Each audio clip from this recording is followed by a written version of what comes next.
Bienvenue dans ma soucoupe volante, je m'appelle Marie et je suis ton hôte. Ici, on explore le monde autrement. Embarque avec moi pour un voyage vers une vision plus élevée de la réalité où manifestation et bien-être mental ainsi que la fréquence vibratoire sont les clés pour se reconnecter à toi et transformer ton quotidien. Je te donne rendez-vous chaque mardi pour un nouveau voyage intergalactique. Hello merveilleuse âme, j'espère que tu vas bien. On se retrouve aujourd'hui pour un nouvel épisode de podcast où je vais te parler de la fameuse loi de l'attraction. Et je pense que tu en as déjà entendu parler, tu vas peut-être me dire oui, mais je sais ce que c'est. Et j'ai envie de te dire oui et non. C'est-à-dire que souvent, on s'arrête au fait que la loi de l'attraction, eh bien, ça veut dire que nos pensées créent notre réalité. Sauf que c'est bien plus complexe que ça. C'est bien plus complexe dans le sens où il est important de comprendre comment se créent nos pensées et en quoi est-ce que elles vont créer notre réalité. C'est pas juste tiens je pense ça, ça crée ça. Non, en fait il y a tout un process qui se crée à l'intérieur de nous qui font que effectivement on est parti de cette pensée, ça a créé ça dans notre vie. La première chose à comprendre, c'est que nos pensées, elles viennent pas de nulle part. Genre, on n'a pas une pensée comme ça qui vient de nulle part.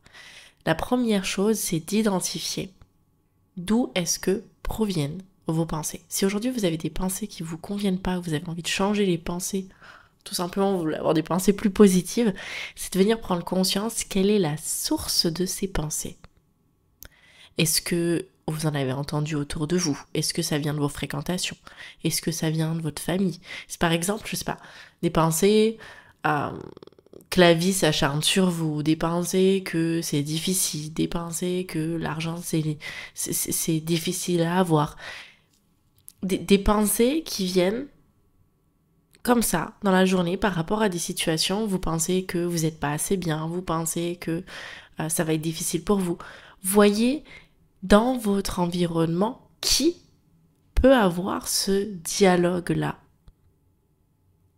Et vous, ça va venir directement de ça. Vous allez être influencé par rapport à cet environnement. Alors bien souvent, les pensées que vous avez aujourd'hui sont influencées par l'environnement dans lequel vous avez grandi, évolué, que ce soit le cercle rapproché familial, le cercle amical et aussi le cercle scolaire par rapport à la scolarité.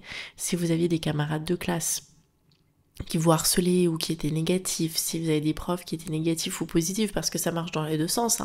Si aujourd'hui vous avez plutôt des pensées optimistes et que vous voyez la vie avec le verre, la vie, non, le verre à moitié plein, il y a de fortes chances que vous avez été entouré de personnes plutôt optimistes et positifs, ou qu'alors les événements ont fait que vous ne voulez surtout pas ressembler comme cette personne. Ça, j'ai aussi beaucoup vu, où il y a eu un tel dégoût et un tel traumatisme qu'en fait on ne veut surtout pas reproduire les mêmes schémas que ces personnes-là, que des parents ou que des proches ou que des enseignants. Donc, on va entamer ce travail intérieur pour se ressaisir et pour se dire ok, qu'est-ce que j'ai envie de penser de la vie? Qu'est-ce que j'ai envie de penser de cette situation? Parce que ce qu'il faut savoir, c'est que vos pensées, c'est la seule chose sur laquelle vous avez un véritable pouvoir par rapport à tous les événements. Les événements, vous ne les contrôlez pas à 100%. Vous avez une part dedans, vous avez une part d'interaction, de participation, si je puis dire, mais vous ne contrôlez pas à 100%. En revanche, vous êtes responsable à 100% de ce que vous pensez par rapport à la situation. C'est là que réside votre pouvoir de création, votre pouvoir où vous allez pouvoir vous sentir libre ou prisonnier, en fonction de ce que vous décidez de penser en lien avec la situation. Donc aujourd'hui, prenez ces pensées et venez voir quelle en est la source. D'où est-ce que proviennent ces pensées? Est-ce que vous en avez déjà entendu parler? Est-ce que ça vient d'amis, de collègues de travail? Ou ça remonte plus loin dans votre enfance? Vous avez grandi dans un environnement plutôt négatif, plutôt positif. Et ça va en dire long sur les pensées que vous avez aujourd'hui, parce que les pensées que vous allez émettre par rapport à une situation vont pas sortir de nulle part, ça je vous l'ai déjà dit, elles vont venir en fait surgir par rapport à quelque chose de déjà connu à l'intérieur de vous, par rapport à vos blessures, à vos traumatismes, à vos expériences passées et aux conclusions que vous avez déjà faites suite à des événements passés qui ont été similaires par rapport à ce que vous êtes en train de vivre. Je vais vous donner un exemple. Vous vivez une rupture. Vous vivez une rupture douloureuse, une rupture amoureuse très douloureuse, et ça vous est déjà arrivé dans le passé. Mais c'est possible si dans le passé, cette personne, elle vous a trahi ou peut-être qu'elle vous a trompé. Possible que vous ayez eu des pensées de dire quel concombre lui, il me saoule, j'en peux plus, c'est tous les mêmes. Il y a de fortes chances que vous allez penser la même chose et que à force de penser ça et d'expérimenter ça, vous allez en créer une croyance. Alors soit cette croyance elle va vous limiter, soit vous allez créer une croyance qui va vous élever. Alors en l'occurrence c'est une croyance qui va vous limiter, on est d'accord? Donc vous avez ces pensées. Alors ici, on va se baser sur le modèle de Brooke Castillo, qui est une célèbre auteure et coach de vie. Donc, son modèle, en fait, part du principe que les circonstances sont toujours neutres. C'est-à-dire que tout ce que vous vivez, c'est neutre. C'est ni positif, ni négatif, c'est ni joyeux, ni triste. Et c'est ensuite, on va émettre une pensée par rapport à la situation. On va émettre une pensée par rapport à peut-être ce que vous avez déjà expérimenté par le passé, par rapport aux pensées qui nous influencent de notre environnement, mais pas seulement environnement physique, ça peut aussi être l'environnement virtuel. Ça, je viens d'y penser, ça peut aussi être les réseaux sociaux, les pensées qu'on va avoir pour se sentir appartenir, pour se sentir aimé, pour se sentir vu, reconnu, pour surtout pas en fait passer pour le mouton noir. Donc on va s'auto-convaincre qu'on a des pensées similaires que d'autres alors que pas du tout. C'était la petite parenthèse. Je me suis un peu égarée. Donc la pensée, la circonstance est neutre. De chaque circonstance, vous allez avoir une pensée. Vous allez penser quelque chose de ce qui se passe. Vous voyez, vous êtes témoin d'une agression, vous allez émettre une pensée par rapport à la situation. Votre copine se fait larguer comme un poisson pourri, vous allez avoir une pensée par rapport à ça. Vous allez dans un resto, on a toujours des pensées, on se fait toujours une pensée par rapport à ce qu'on expérimente. Cette pensée, elle va générer un état interne. Un état interne, c'est-à-dire vous allez ressentir une émotion. C'est sûr que si vous pensez que les mecs c'est tous des concombres parce que votre premier copain vous a trompé, etc., il y a de fortes chances que vous ne vous sentez pas forcément bien, que vous n'ayez pas forcément envie de refaire confiance à un homme parce que vous êtes blessé. Donc vous n'allez pas ressentir des émotions qui vont être joie, ouhou, trop bien.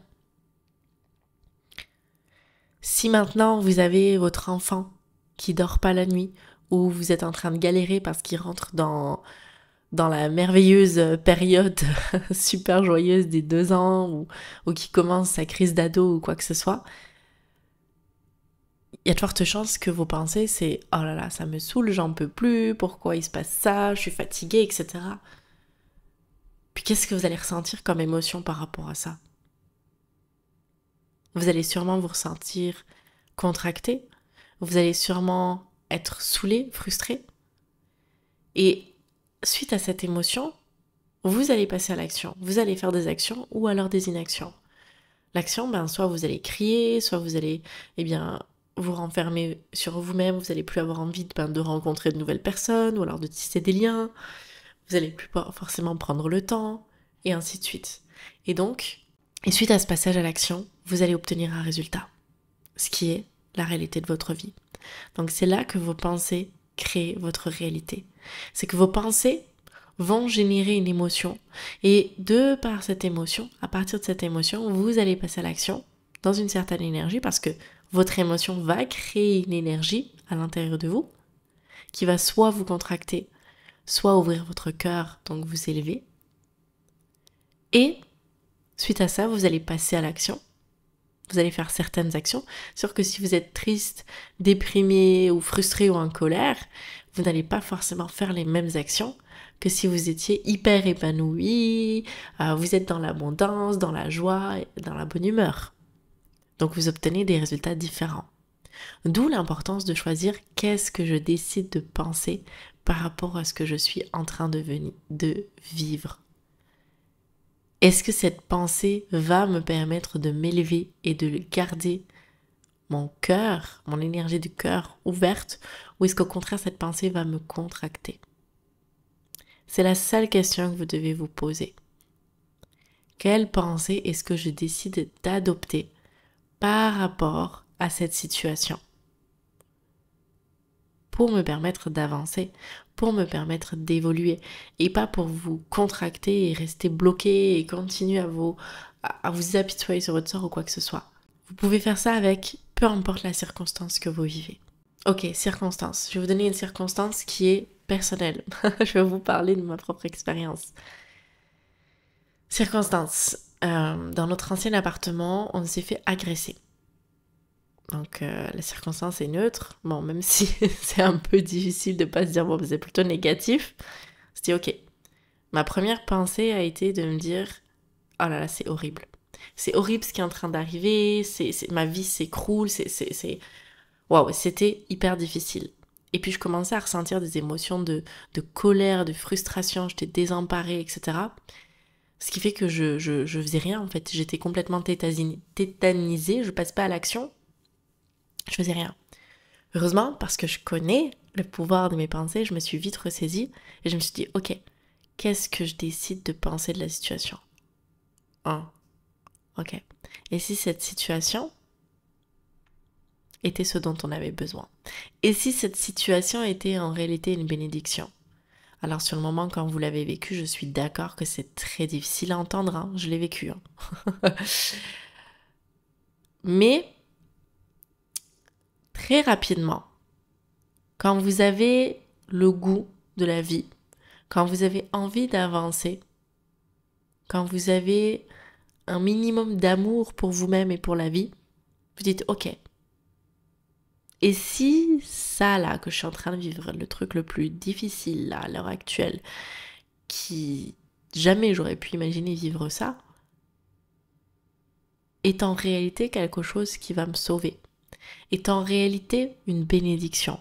Parce que clairement, bien que ça ait été très difficile, que c'était dangereux, qu'on était en danger, eh bien ça nous a sauvés. Le fait de se faire agresser nous a sauvés. Pourquoi? Simplement parce que sans ça, on n'aurait jamais, au grand jamais, choisi de déménager. Genre là, c'était un bon coup de pied de l'univers pour dire vous n'êtes pas là où vous devez être. En même pas 4 jours, on a trouvé un nouvel appartement, on a signé le bail, on a fait le déménagement et il s'avérait que c'était l'appartement de nos rêves. Que l'environnement est génial, on a un jardin, j'ai mon bureau, on n'est pas loin de chez la nounou et nos voisins sont géniaux. Genre, si j'avais voulu contrôler là où on se retrouve, j'aurais pas pu. Je cherchais pas à déménager, on s'était dit qu'on allait rester là jusqu'au jour où peut-être on achèterait. On n'avait pas du tout prévu de déménager. Et c'est après avoir déménagé, quand on est revenu sur les lieux, où on s'est dit, mais en fait, ça nous mettait dans un état.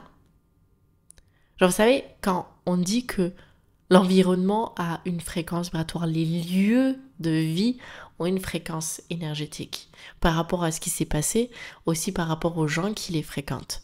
Et on a réalisé avec mon mari plus tard que là où on habitait, il y avait une énergie très très très très néfaste, où on se sentait finalement comme s'il y avait quelque chose qui nous était posé sur les épaules et on rentrait dans une sorte de colère, d'agressivité, de tension constante.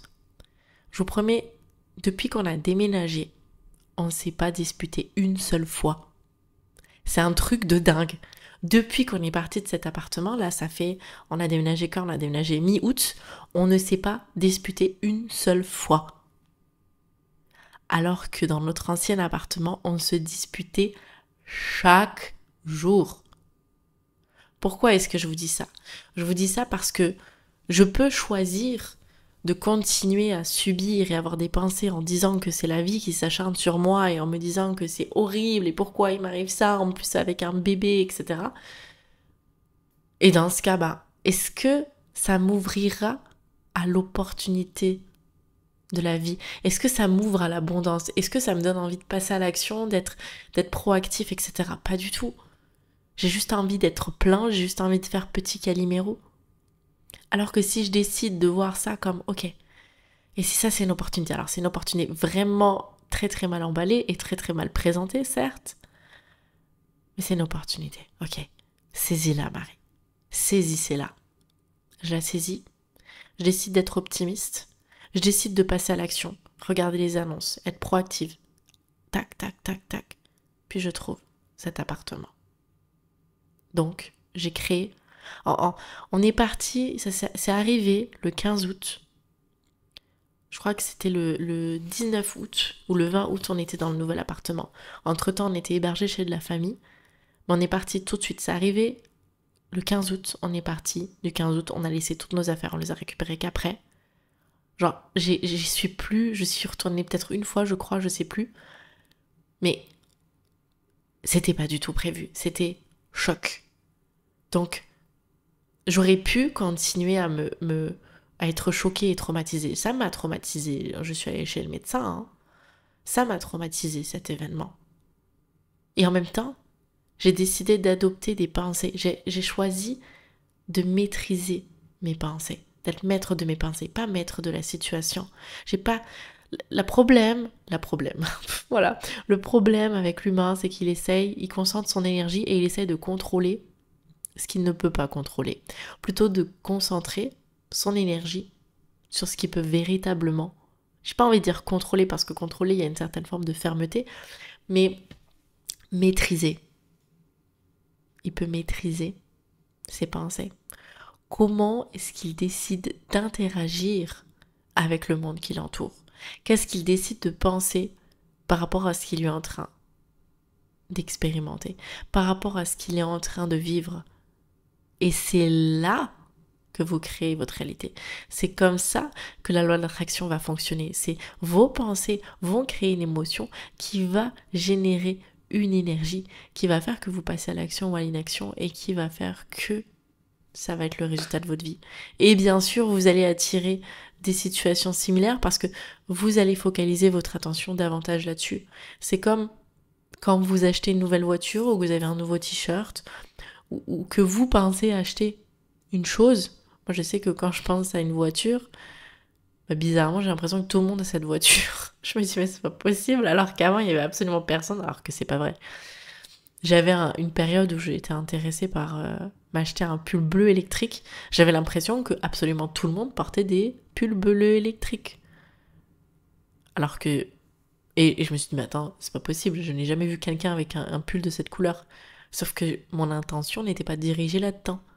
Donc c'est sûr que si vous pensez quelque chose de négatif, si vous ressentez des émotions qui vous contractent, si votre énergie elle est fermée et elle est réductrice, que vous passez pas trop vous passez à l'action mais pour vous déculpabiliser, mais c'est pas des actions qui sont alignées, c'est pas des grandes actions qui vont vraiment porter leurs fruits, c'est sûr qu'en fait vous allez attirer encore plus de manque ou encore plus de situations de ce genre.